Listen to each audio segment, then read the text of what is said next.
അനന്തപുരി എന്നും ഭാരതത്തിന് മാതൃകയായിരുന്നു. ദീർഘവീക്ഷണമുള്ള ഭരണാധികാരികളാൽ സമ്പന്നമായ നാട്, സാധുജന പുരോഗതിക്ക് വേണ്ടി മാത്രം ജീവിച്ച സാമൂഹ്യ പരിഷ്കർത്താക്കളുടെ നാട്, ചരിത്രത്തിൻ്റെ പ്രൗഢിയും ഐതിഹ്യത്തിൻ്റെ പഴമയും നിറഞ്ഞ നാട്. ഇനി ഇന്നത്തെ തിരുവനന്തപുരത്തിൻ്റെ ചില നേർക്കാഴ്ചകൾ.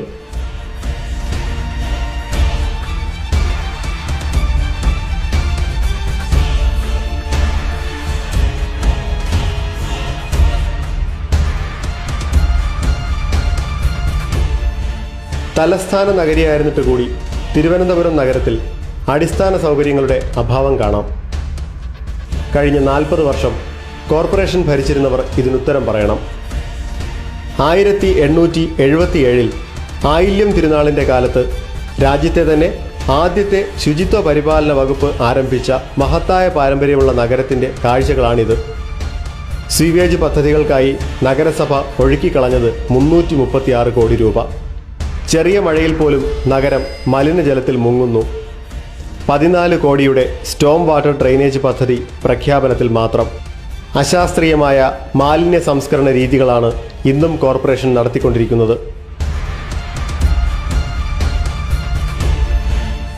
അട്ടക്കുളങ്ങരയിലും പേട്ട മാർക്കറ്റിലും മാലിന്യങ്ങൾ വലിച്ചെറിയുന്നു. ഹോട്ടലുകളിൽ നിന്നും മറ്റുമുള്ള മലിനജലം ഒഴുക്കിവിടുന്നത് നേരെ റോഡിലേക്ക്. പഴവങ്ങാടി പരിസരത്ത് മൂക്കുപൊത്താതെ നടക്കാനാവില്ലെന്ന സ്ഥിതി. അവതാളത്തിലായ ഇനിയും പ്രഖ്യാപനങ്ങളുണ്ട്. തിരുവല്ല മൂന്നാറ്റുമുക്ക് മുതൽ ആക്കുളം വരെ സ്വീവേജ് സംവിധാനം ഏർപ്പെടുത്താനുള്ള 4.36 കോടിയുടെ പ്രോജക്റ്റ്. മൂന്നാറ്റുമുക്കിനും പൂന്തുറപ്പൊഴിക്കും ഇടയിലായി മണ്ണുമാറ്റി പാർവതി പുത്തനാറിൻ്റെ ഭംഗി കൂട്ടാനുള്ള ഓപ്പറേഷൻ അനന്ത.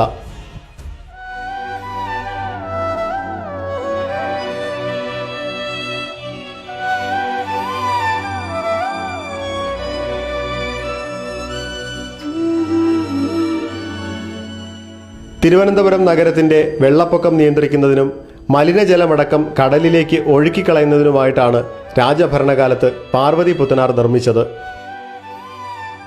വലിയ ചരക്ക് വള്ളങ്ങളടക്കം അടിതട്ടാതെ സഞ്ചരിക്കാനുള്ള സ്വാഭാവിക നീരൊഴുക്ക് ഈ ആറിനുണ്ടായിരുന്നു. ഇതാണ് പാർവതി പുത്തനാറിൻ്റെ ഇന്നത്തെ സ്ഥിതി. ഇനിയൊരു മോചനം സാധ്യമല്ലാത്ത വിധം പാർവതി പുത്തനാർ മലിനമായി കഴിഞ്ഞു. കനാലിന് ഇരുവശവും താമസിക്കുന്ന കുടുംബങ്ങൾ ഗുരുതരമായ ആരോഗ്യ പ്രശ്നങ്ങൾ നേരിടുന്നു. നാറ്റ്പിക് പഠനത്തിൽ കോളിഫോം ഈക്കോളി ബാക്ടീരിയകളുടെ അളവ് അപകടകരമാം വിധം കൂടുതൽ. ജലപാതയുടെ ഡ്രഡ്ജിങ്ങിൻ്റെയും വീതി കൂട്ടലിൻ്റെയും പേരിൽ നടക്കുന്നത് വ്യാപക മണൽക്കൊള്ളയും കുടിയൊഴിപ്പിക്കൽ ഭീഷണിയും.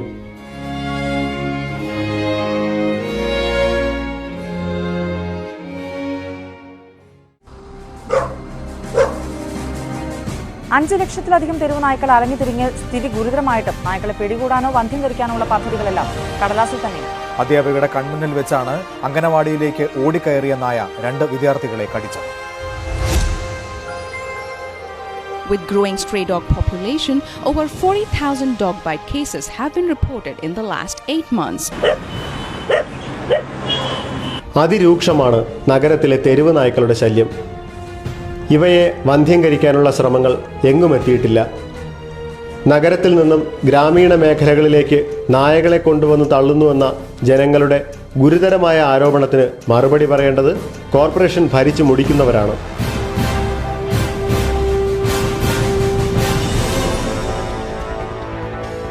തെരുവ് നായ്ക്കളെ കൊല്ലാൻ പാടില്ലെന്ന് തദ്ദേശ സ്വയംഭരണ ഉത്തരവ്.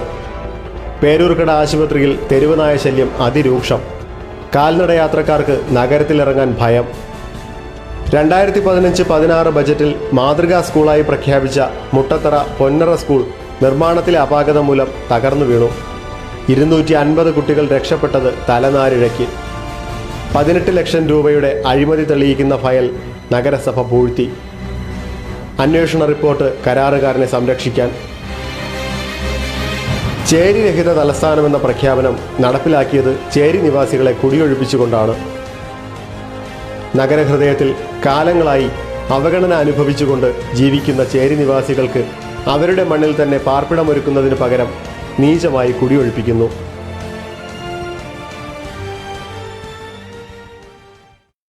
കൊച്ചു വീട് സ്വന്തമായി വൃത്തിയാക്കി വെക്കുവാൻ ഞങ്ങളും കൊതിച്ചതിത്ര പാപമോ സഖാക്കളെ.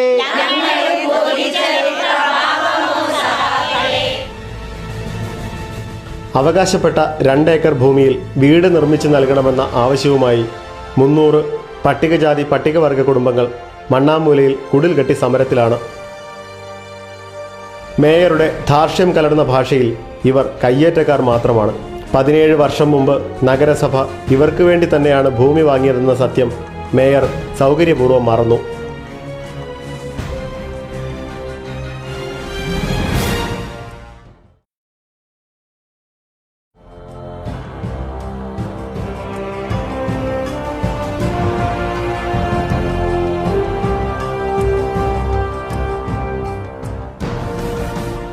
കോടികൾ ചെലവിട്ട് കെട്ടിപ്പൊക്കിയ KSRTCയുടെ കമനീയ സൗധം തിരുവനന്തപുരത്ത് കാല് കുത്തുന്നവർക്ക് മുന്നിൽ മറ്റൊരു നോക്കുകുത്തിയായി നിലകൊള്ളുന്നു. ഇവിടെ നിർമ്മിച്ച ടെർമിനലിൽ യാത്രക്കാർക്കും ജീവനക്കാർക്കും വിശ്രമമുറികളില്ല.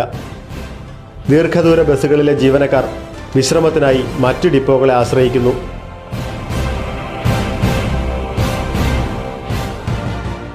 നഗരത്തിൽ മലയാളികളെക്കാൾ കൂടുതൽ ഇപ്പോൾ ബംഗാളികളാണ്. ഇവരുടെ രേഖകൾ സംരക്ഷിക്കുന്നതിൽ സർക്കാർ പൂർണ്ണ പരാജയം. കേരളം മറ്റൊരു ബംഗാളാക്കുമെന്ന ഇടതു പാർട്ടികളുടെ പ്രഖ്യാപനത്തിനേറ്റ കനത്ത പ്രഹരമാണ് ഇവിടെ വർദ്ധിച്ചു വരുന്ന അന്യസംസ്ഥാന തൊഴിലാളികൾ. തുടർച്ചയായി ഒരു സംസ്ഥാനം ഭരിച്ചു മുടിച്ചതിൻ്റെ പരിണിത ഫലമാണ് ഇവരുടെ ദയനീയാവസ്ഥ.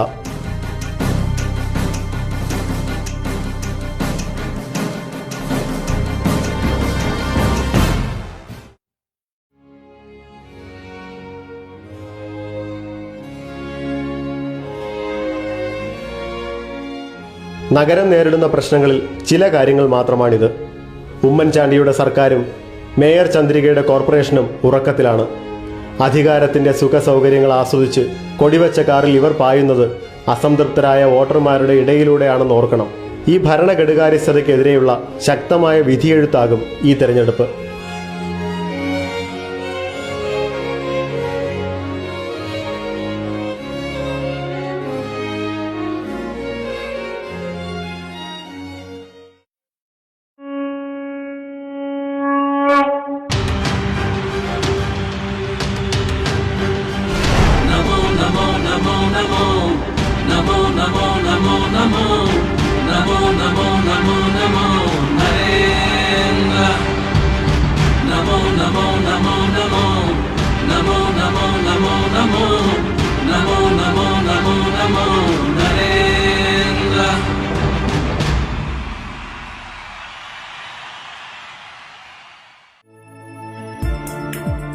നരേന്ദ്രമോദി സർക്കാരിന്റെ വികസന സ്വപ്നങ്ങൾക്ക് ശക്തമായ പിന്തുണ നൽകുന്ന ഇച്ഛാശക്തിയുള്ള കോർപ്പറേഷനാണ് നമുക്ക് ആവശ്യം. भाइयों बहनों, जिस प्रकार से आजादी का आंदोलन एक जन आंदोलन था, वैसे ही विकास ये जन आंदोलन बनना जरूरी है. നഗരസഭയുടെ ഭരണപരാജയം കാരണം തിരുവനന്തപുരത്തിന് നഷ്ടമായത് കോടികളുടെ കേന്ദ്ര ഫണ്ടാണ്. ഒരു വർഷം 100 കോടി രൂപ വച്ച് 500 കോടി രൂപയുടെ കേന്ദ്ര ഫണ്ട്, 600 കോടി രൂപയുടെ വാർഷിക കേന്ദ്രാവിഷ്കൃത ഫണ്ട്, മികച്ച പ്രവർത്തനം കാഴ്ചവെച്ചാൽ ലഭിക്കുന്ന 4000 കോടി രൂപയുടെ വികസന പദ്ധതികൾ,